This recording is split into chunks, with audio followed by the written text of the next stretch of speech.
Hello and welcome. This is our next 7th grade math video, and we're going to be focusing on order of operations, but using fractions.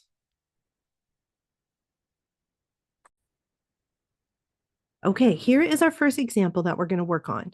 We're going to take 1/2, subtract 1/4, and divide by 2/3. So I'm going to go ahead and rewrite those so that the numerator is directly on top of the denominator, because that's how I like to look at fractions.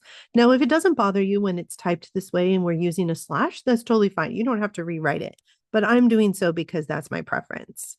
So I'm going to go ahead and rewrite it like this. So whenever you have an expression like this that has multiple operations, that means multiple types of operations. In this case, we have subtraction and division. We need to follow the order of operations, commonly known as PEMDAS or GEMDAS. So I'm going to write that off to the side. PEMDAS, and we're going to kind of go over what each of these letters stands for. So you may be familiar with this already. This is something that's usually introduced in about 5th grade, but you're usually using whole numbers to do it. But if you haven't seen this before, that's okay. This PEMDAS will help you.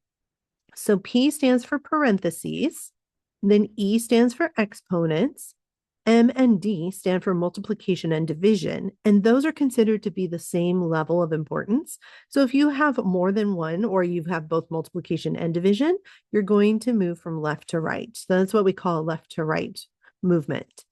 The last one is A and S. That's addition and subtraction, and that's the same thing. We move from left to right when we have both of those in our expression.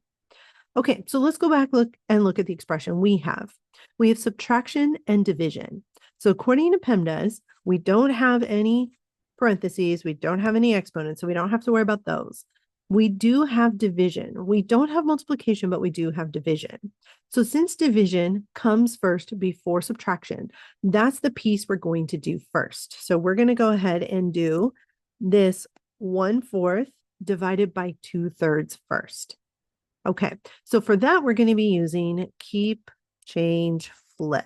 And if you want to see this more in depth, check out some of my other videos on dividing with fractions. So we've got 1/4, that's the fraction we're keeping.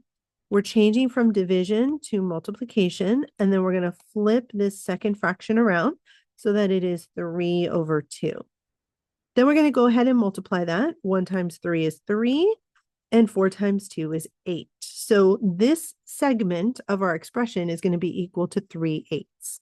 So I'm going to go back and kind of erase some of these markings I made and some of this work. There we go. And then I'm going to kind of say that this segment is equal to 3/8 right there. Okay, then I'm going to bring down the parts of our original expression that I haven't really worked on yet. That would be the 1/2 and the minus. Okay, so now that I have that rewritten, the only thing I have left to do is subtraction. So that's what we're going to do next. But in order to do that, I have to have two fractions with the same denominator. So I have to turn those halves into eighths. The smaller denominator multiplies to become the larger one. So that is the easiest route to go. And again, if you want to check out some of my previous videos on subtracting fractions to refresh your memory on how we do this and do a little more practice with this, please do so. So since I can multiply 2 times something to get 8, and that would be times 4, I'm going to go ahead and do that to the top and the bottom of this fraction. 1 times 4 is 4, and 2 times 4 is 8. So I end up with 4/8 here minus 3/8. Now, since they're both the same denominators, I can go ahead and subtract them.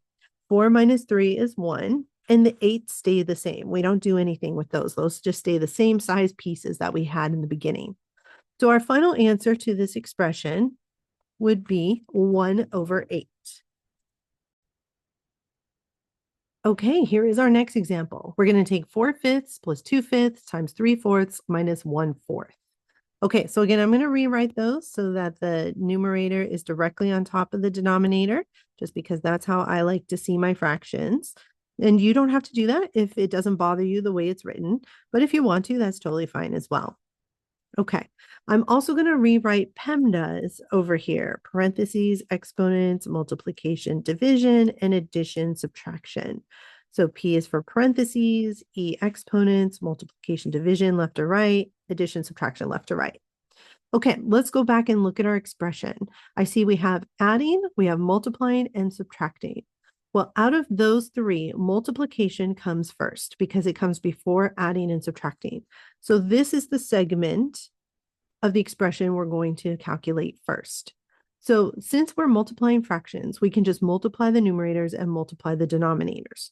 2 times 3 would give us 6, and 5 times 4 would give us 20. So that segment of the expression is equivalent to 6 over 20. Now I'm going to bring down the segments I haven't worked on yet. 4/5 plus minus 1/4. Okay, so now I have a choice. Addition subtraction is on the same level, which means we're going to move from left to right. That means we're probably going to end up doing this segment first.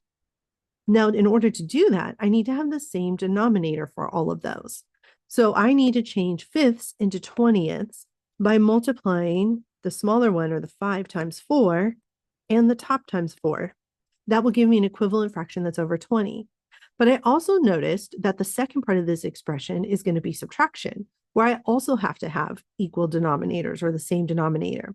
I also noticed that I could multiply 4 times something to get 20.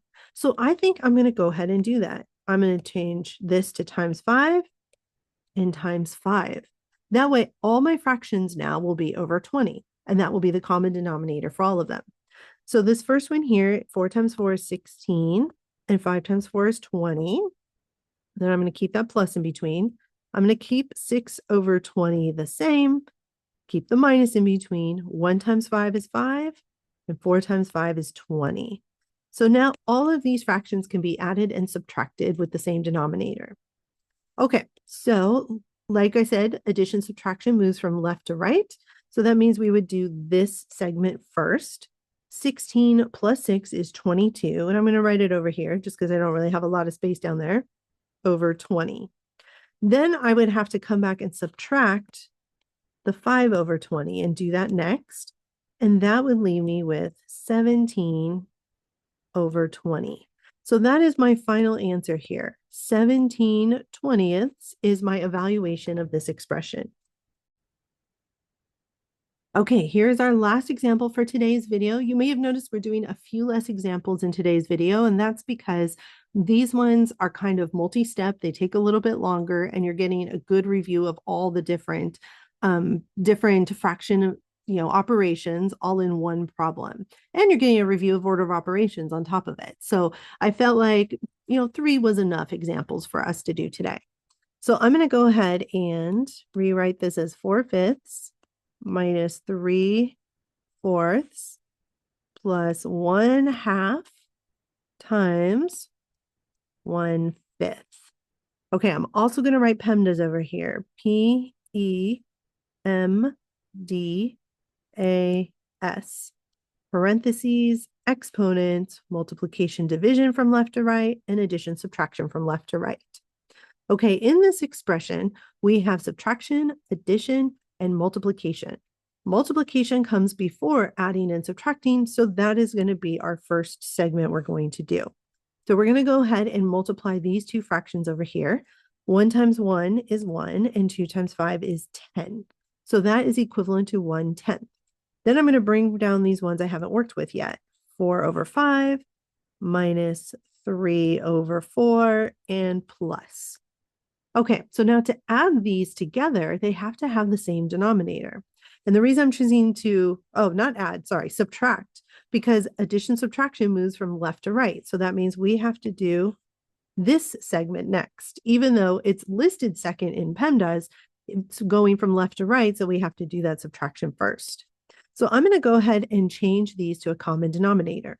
Now I can't multiply 4 times something to get 5. That's not going to work. But I can go to plan B, which is to multiply them by each other. So I can multiply this times 4, and this times 4, and this one times 5, and this on top times 5. That will give me a common denominator of 20. So 4 times 4 is 16, 5 times 4 is 20. Subtract 3 times 5 is 15, and 4 times 5 is 20. So there's that first segment of subtraction there. When I subtract those, I end up with 1/20. So I've completed the subtraction portion. Now I have to bring down the adding portion that I haven't done yet. So I'm going to come over here and add 1 over 10. Again, I need a common denominator because I don't have, or because they're different denominators now. But the good news is 10 is smaller and I can multiply it to get 20 if I multiply it by 2. So I'm going to go ahead and do that. I'm going to multiply this times 2 and this times 2. That changes my problem to 1 over 20 less 2 over 20. I got the 2 over 20 by doing 1 times 2 on the top and 10 times 2 on the bottom of the second fraction. Now I can add those together, 1 over 20 plus 2 over 20, and that's going to give me 3 over 20. So that's going to be my final answer to this, or my final evaluation of this expression would be 3 over 20. All right, you guys, thank you so much for joining me today. I hope to see you in the next video. Have a great day.